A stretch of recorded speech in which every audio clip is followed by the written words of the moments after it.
Alright, so today is the all-wheel drive gas tank build. I'm probably going to do this in several parts because this is going to be a longer process, because this hasn't been done by anybody. I don't know anybody that's done this. They always use a fuel cell. So I measured the gas tank, see, and actually I bought this. It's an aluminum bar for like 13 bucks at Home Depot, and I'm using it basically like a straight edge to measure stuff. But here, we're gonna go underneath the car, and so I measured everything. Do not cut from the top down. We're gonna be making room for the gas tank, and see, I do have my sway bar in, but it's not gonna matter. It's gonna clear, but it's gonna be barely. So where you want to cut at is this line, basically. See, because if you cut from the top, you might cut in this way, but see, this is going to be easy for you because where you want to cut, the line's already there. You're just going to want to go down. It's already laid out. See, it's there's a seam sealer on here. You just follow the line when you cut it. We're just going to be following the line. We're going to cut it out. Don't go too far. Like, that's why I have that straight edge thing, and I'll show you. Is I would probably stop right here, and there's still going to be some room on the other side of the tank, so you're not gonna cut all. You're not gonna be able to cut. You'll still have like an inch right here. So I'll show you why you don't want to go up too high. Let's do this. Okay, so that's why I got the straight edge thing too, is so I can lay it across right there. And when I weld my sheet metal, I can see where the peak's at. And that's why you don't want to cut too much, is because you want to just cut it up to here, basically, where it lays flat. So when I weld the sheet metal over it. Yeah, because this is going to be a welding process. How this is going to work is I'm going to be building. It's going to be basically like 3 compartments, 2 mini ones. This is the only way to do it because you have to seal this off from the cab, and you want to strengthen the area for the differential, so you can't just lay a piece of sheet metal over it. We're going to have to brace this. So basically what I'm going to do is, let's see, yeah, I can't reach in there, but basically there's going to be a small compartment like that, and there's going to be a small piece of sheet metal laid over it. It's going to be welded on each corner, and then as much as I can on here, but there's going to be gaps in it. So what I'm going to do is I'm going to put seam sealer in the gaps and seal all of it off.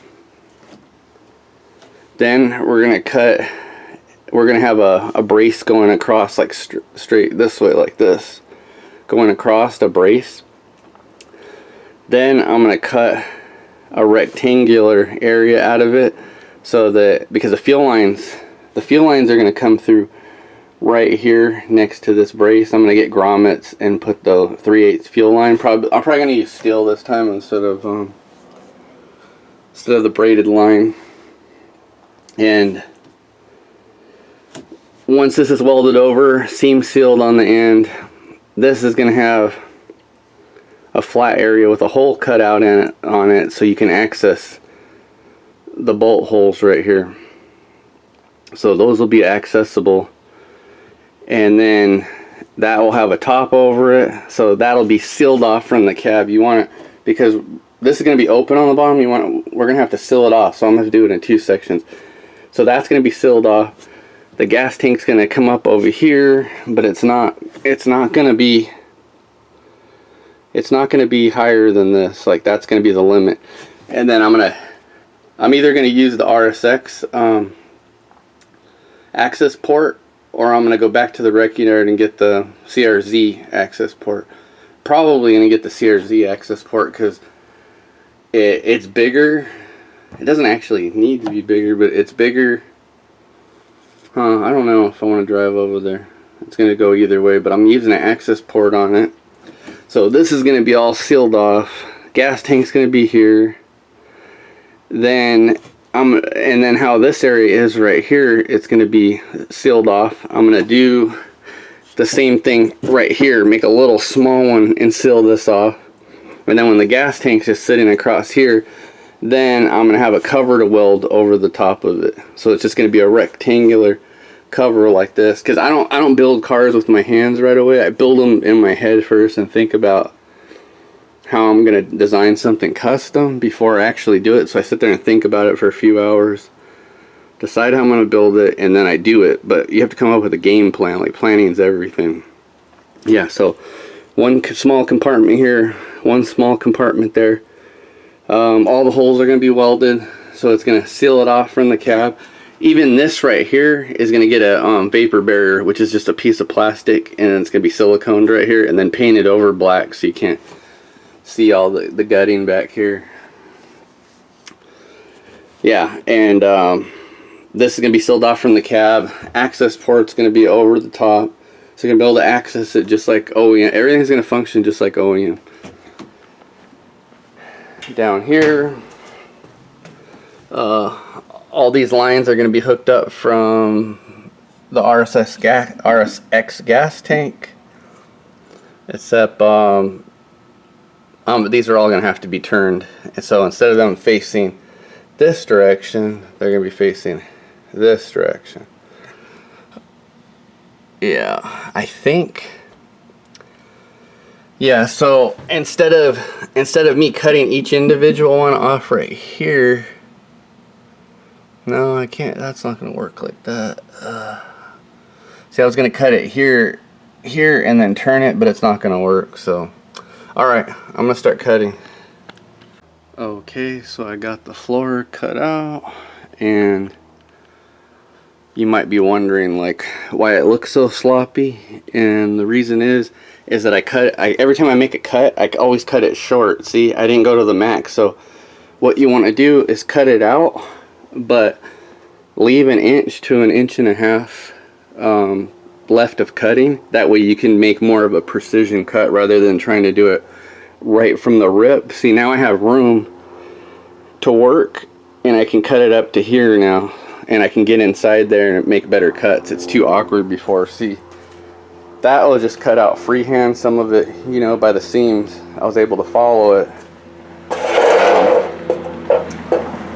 Trying to see how thick this is. This is actually thicker than I thought. Is it 20 gauge? Yeah, I think. No, maybe 18. I don't know. I'll compare it to 18 gauge, whatever material I replace. I'm gonna measure it and then replace it, but you can't measure it from the top. You have to measure it from where you didn't grind, so it's flat. But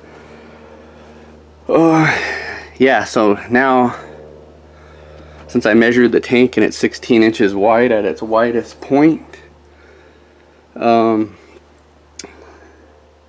I think I cut this to 15 across. Maybe, yeah, it's about 15, because some of the tank goes out a little bit here. So I can probably just leave this here and then notch around the tank, and then it's just going to fit flush up here. But, okay. Okay, I'm recording inside the car. And that's how you're going to have it. There's a little notch right there. So it's going to have to come out a little bit. But I'll say for the cutting part, if you want it really, like this is super clean cut. Just cut it out once, but cut it out short all the way around, just slightly short all the way around. Then you'll have room to work and make better cuts. So cut it short once, cut it a second time close, and then the third time clean it up with a flap wheel. If you do that on unibody steel, you'll have the cleanest cuts, and I'll show you what I'm talking about. Okay, so yeah, you can see how clean the cuts are. Like, let me get inside here. Look at that. Cut it 3 times. Like, these little hangy things are just like seam sealer. But yeah, I test fitted it and the gas tank fits perfect. So across, the gas tank is 15 inches, but I cut a little bit more to give it some wiggle room. 15 inches across, and then this part right here, is 16 inches. So what I did is I just cut it across 16 inches just to get that room, and then I cut like a notch because of the, I'll show you. Okay, so the gas tank is going in this way, and you can see, damn, I got some shavings in there. I'm gonna have to wash it again. But yeah, you can see if you look straight down, it has like a notch that comes out here, so you gotta cut around that notch. It's almost flat on the other side. And I'll try to record this. I don't know if I can get it, but it fits perfect.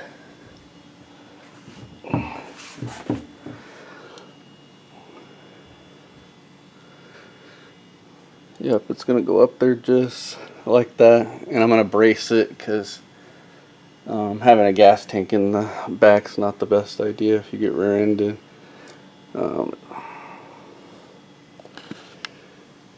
Yeah, I'll try to get better angles. I can still move it there, move it around. See, there's room right there.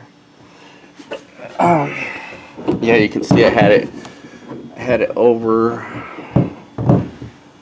a little bit more to cut room out for it. So you can see it shaped to the gas tank. That's why it's always good to have a flat disc, because you can shape stuff. And then you can see right here, there's a gap there, but like I said before, the right side of the gap where the metal's at, that's going to be a compartment that's blocked off so you don't get fumes in the car. Same thing on this side. The left side's going to get its own little tiny compartment, and then the top's going to be covered.